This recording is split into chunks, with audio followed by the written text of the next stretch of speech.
आता बघूयात विधानसभा निवडणुकांबद्दलच्या काही बातम्या। जागा वाटपावर शिक्कामोर्तब होत नाही तोपर्यंत महायुतीतील तिन्ही पक्षांनी उमेदवारीची घोषणा करू नका। तटकरेंनी दिंडोरीची उमेदवारी जाहीर केल्यानंतर गिरीश महाजनांचा सल्ला। इंदापुरात अजित पवारांना धक्का। सोनाई उद्योग समूहाचे प्रमुख प्रवीण मानेंचा शरद पवार गटात पक्षप्रवेश। इंदापुरातून उमेदवारी मिळण्याची शक्यता। भाजपचा मावळ, निफाड आणि रत्नागिरी मतदारसंघावर दावा। निफाडमध्ये अजित पवारांच्या नाशिक दौऱ्यानंतर ठराव। मावळमध्ये भाजपचे बाळा भेगडे इच्छुक तर रत्नागिरीतील सर्व जागांवर भाजपचा दावा।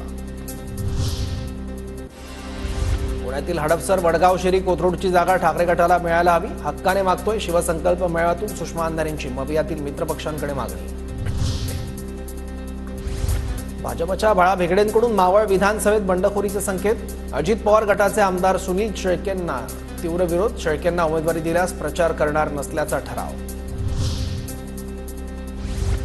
बाळा भेगडेंना फडणवीस समजावून सांगतील। प्रत्येकाने स्वतःच्या मताने निर्णय घ्यायला सुरुवात केल्यास महायुती अडचणीत येईल। सुधीर मुनगंटीवारांची प्रतिक्रिया। नगर परिषदेला पडलो तर काहींना आमदार व्हावं असं वाटतं। रत्नागिरीतील विधानसभांवर भाजपच्या राजेश सावंतांच्या दाव्यानंतर उदय सामंतांची प्रतिक्रिया। मनसे अध्यक्ष राज ठाकरे उद्यापासून मराठवाडा दौऱ्यावर। 4 ते 13 ऑगस्ट दरम्यान मराठवाड्यात। माझी हा शब्द खूप रुतणारा। आमच्या मनातले लाडके मुख्यमंत्री देवेंद्र फडणवीसच। नवनीत राणा यांचं अमरावतीत फडणवीसांसमोर वक्तव्य।